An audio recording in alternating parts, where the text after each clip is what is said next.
First fight of the night. Let's have it, gentlemen. Duraev coming out of that southpaw stance nice and early, opening up with the kicks, trying to catch the striker unawares.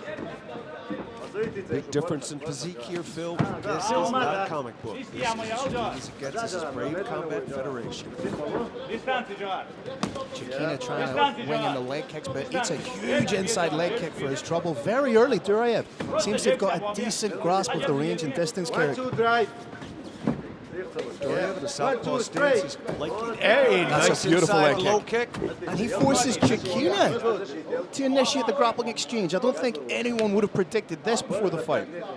Be very interesting to see, Phil, where there's a reversal here. Little pot shot knees just to keep himself honest. Duraev clamping down on the whizzer hard, establishes a great underhook and trades position. That is, oh, beautiful awareness.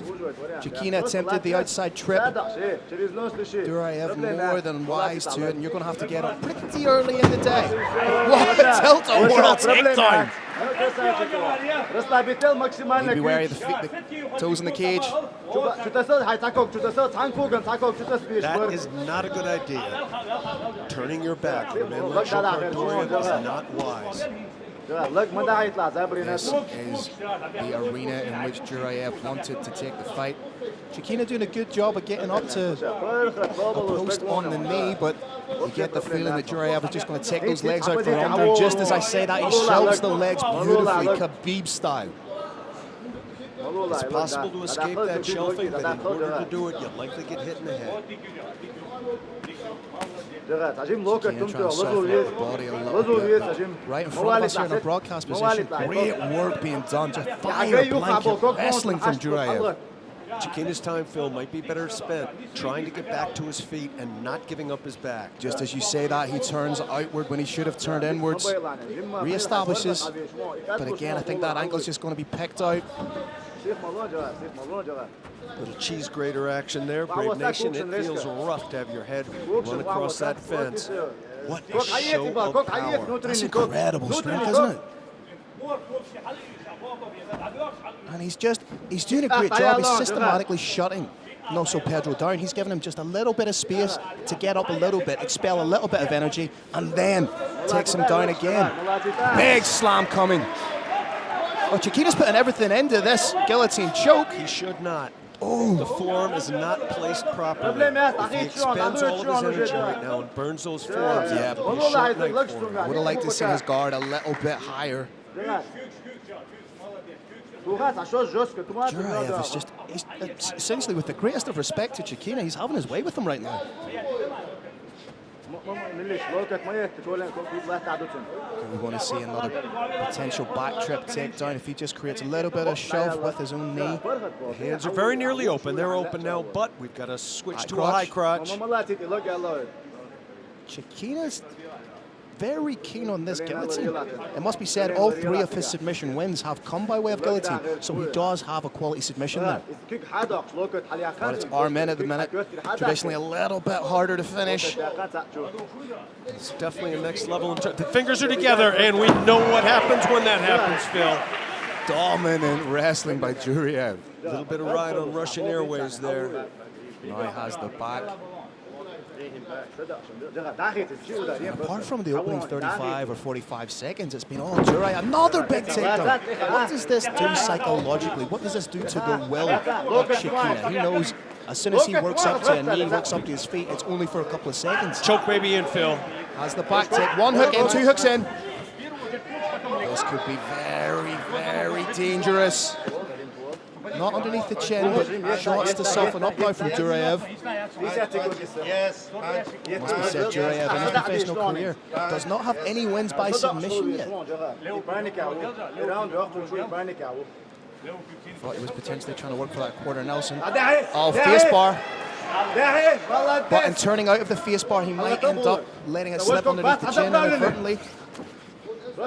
You'd asked about the psychological aspect of this, and there is one, but the physical one is perhaps even more telling, Phil. Getting taken down, standing up, being taken down, having somebody ride you, feeling that weight on top of you, being taken down again is physically exhausting. This guillotine looks tighter. He might jump guard on it, knowing he has only 10 seconds left. chin's not there. Pressure is on the wrong part of the neck. Athlete of Duraev's caliber. He's going to do just fine. I don't think. My mind, Phil, was that a 10-8 round? Not for me, Kieran. I like to see a little bit more in a 10-8 round. Yes, it was great dominance with regards to the wrestling, but I like to see a little bit more intentful strikes, a little bit more purposeful strikes, a little bit more damage. What do you think? Agreed entirely. Chequina Noso Pedro did an excellent job, even when he was on bottom, of throwing a whole lot of shots. I call that a clear 10-9 for Dzhokhar Duraev. And thanks to Green Hill, our global partner, we're getting a little look at some of the action from round one of this, the opening fight on this great historic card. Duraev may have spiked his head a little bit on that takedown, the one we just seen before that, but just complete dominance and mastery of the grappling in this fight. The big question in my mind, Phil, is we actually saw Chequina Noso Pedro initiate the grappling in round one, and that was the beginning and the end of that entire round. Once he initiated that grappling and it did not go his way, the question in my mind is, did he learn from round one? Is he going to circle and try and strike from the outside, or will he try and close with his opponent? Well, the core reason that he initiated the grappling is because Duraev was doing a better job striking from the outside. So it could be. Oh, nice shot to the body. Ooh, that was right on the knee. Duraev wearing it well. That's bound to have hurt the shin. Duraev doing a good job of moving that head. Just ate a low kick. Solid 1-2 from Chequina. Needs to be wary of chasing. He's landed some decent shots in the clinch there. A little bit of dirty boxing. Ironically enough, it's Duraev that comes from Extreme Couture. Brave Nation, watch Duraev's head. If that head stops moving, it's going to get hit. Watch that head. It should never stop moving for this entire round as long as the fight is standing. Chequina's possibly sensed that the uppercut is there for him. That's a nice clean roll to the outside. A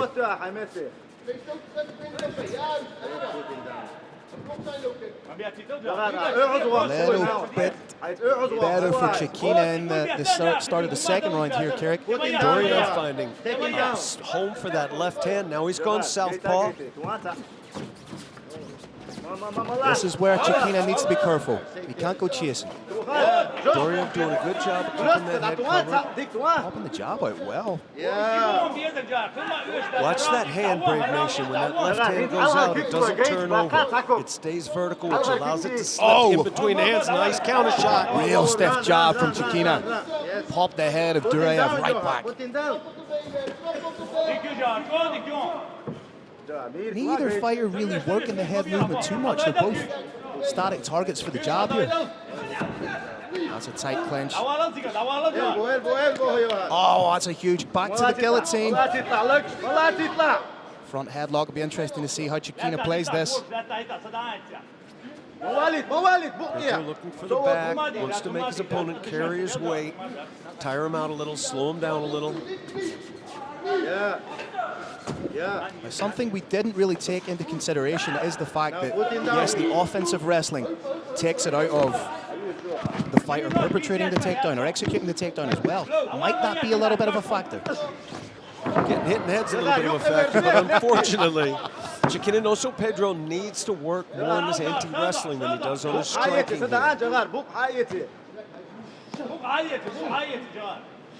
Chequina trying to land some shots to soften up. Doing the right thing, trying to push that head down. He needs to get those hips away from Duraev. Again, trying to get in on a guillotine, but in doing so gets taken down. It must be said, Carrick, both these fighters are expelling a lot of energy. Noso Pedro trying to get back up to his feet. Duraev expelling the energy and taking his opponent down.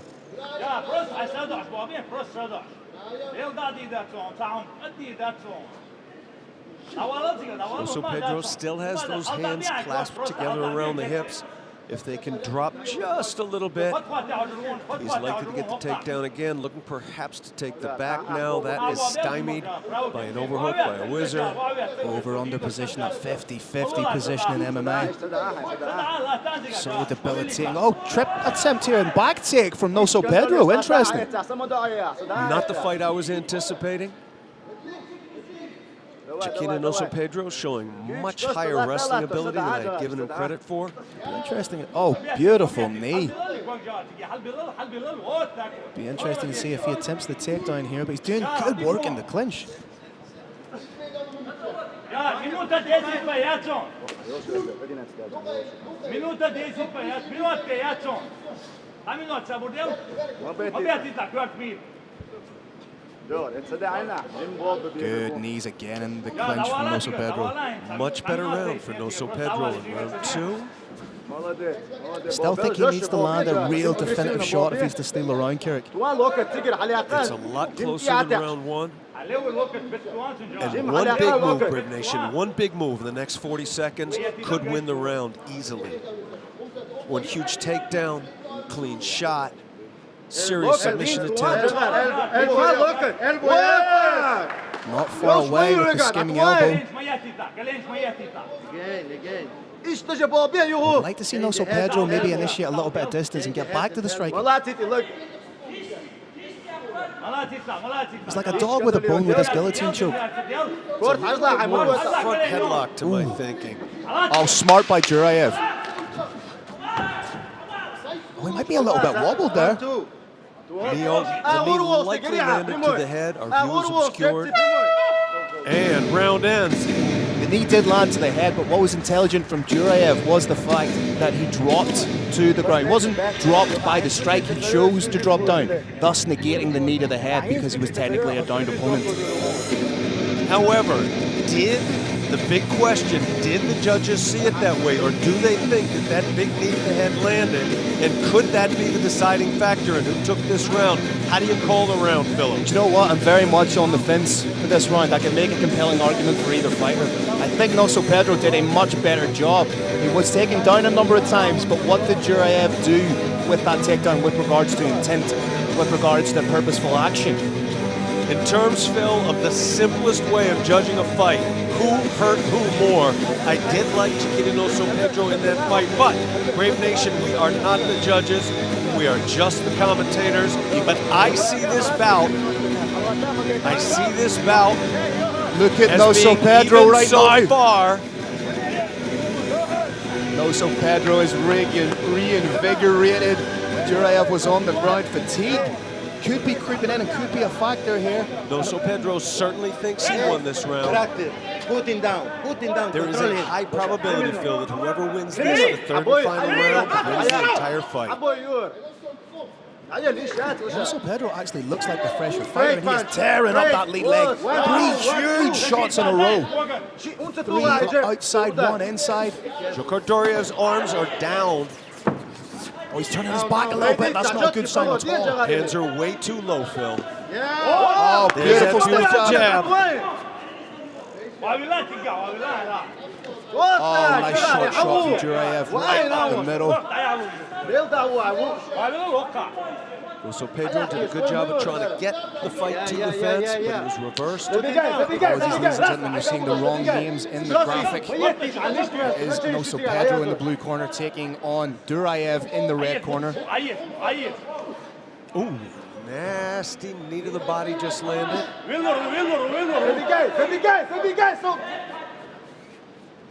What does Duraev have left in the tank? Can he score another takedown? Can he dominate the position? The question, Phil, is not so much whether he can get the takedown. I do believe he can. It's what he does with it. Good head control from Noso Pedro. Brave Nation, Duraev's face is right above us, and he is showing fatigue. He's fighting through it. Oh, big elbows! Needs to be careful with the trajectory of those elbows. Yep, they look legal to me, perfectly fine. Oh, has he cut him open? I think he's cut him open. Big takedown from Duraev, but he's still eating huge elbows. Does he have enough to keep Noso Pedro down? And again, under the refined understanding of the unified rules, Phil, you can't just take somebody down. It's not enough. You have to cause some damage from there. If anything, the person who was landing the more purposeful strikes, the more damaging strikes in those exchanges was Noso Pedro. Again, getting back to who hurt who more, the blood is telling here, Phil. Referee calling for a little bit more action. Oh, that's a big shot. Big shot, followed by another big shot. Both men have given absolutely everything in this fight. What a fight to open up Brave Combat Federation 76 live. Oh, another big shot from Noso Pedro.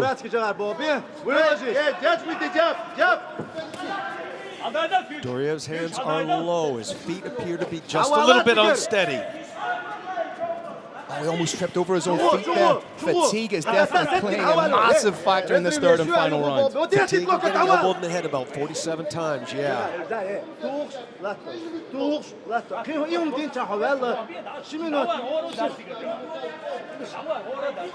Absolute war of attrition going on here. A lot of people think that the clinch is boring. These two guys are showing that it is definitely not. Duraev needs to do something definitive rather than just take him down and hold him tight. An elbow would go a long way right now. All right, we got a back take. Noso Pedro back up to standing. Noso Pedro doing a great job to turn. Still landing shots. He's broken the grip. Duraev attempting the takedown again. Doesn't have the hands connected. Hands are not nearly together. Huge shot to the midsection. And another one. We could see a potential guillotine here. Oh, that cut is really starting to pop open. Another big takedown from Duraev. This fight is on an absolute knife edge, Kyrgyz. Some fighters prefer to stay in a top half guard. Duraev looking to take the back. Can't quite see how long is left in the round, unfortunately. Needs to get a hook or two in to slow the ascent back up to standing on the part of Chequina Noso Pedro. Keep him down, just keep him down.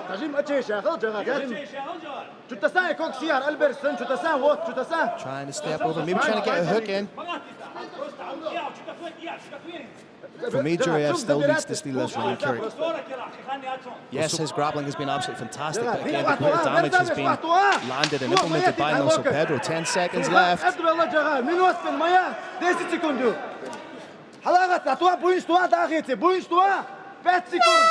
And so it ends, Brave Nation. What a fight! Kyrgyz, this is where it gets interesting. The first round, in my opinion, Duraev. First round, Duraev. Third round for me, Noso Pedro. It all comes down to how the judges interpret that second round. And for me, in my capacity as a commentator, it was too close to call. I can make a tremendous argument either way, but I did see it ever so slightly for Chequina Noso Pedro, 29-28 times 3. But again, that's scoring a fight as a commentator at Brave Nation. Judges literally see a different fight than you see. They see a different fight than Phil and I see. The judges are positioned very carefully at all angles around the cage. Something major can happen. One judge can see it. Two judges don't. So very, very often when you get odd scores, it's literally because the judges, the officials are seeing different fights. Could we potentially be looking at a split decision here? And I know in a fight like that, you've made the argument that, yes, one fighter has to win, one fighter has to lose, but there's a little bit of solace to be known that one of the judges believed you won the fight. I've always believed that. I actually am one of the very few people in this sport that like split decisions. I like the fact that when two fighters give their all, like we saw here, each of them knows that at least one judge saw it their way. But again, getting back to the oldest scoring criteria ever, who hurt who more? Yeah. I did like Chequina Noso Pedro in this fight. Both fighters holding their arms aloft, indicating they believe they did what it took. The Roaring Lion has made his way into the cage. We have a decision. All right, Brave Nation. What a way to start our historic Brave CF 79 night. After 3 action-packed rounds, we go to the judges' scorecards.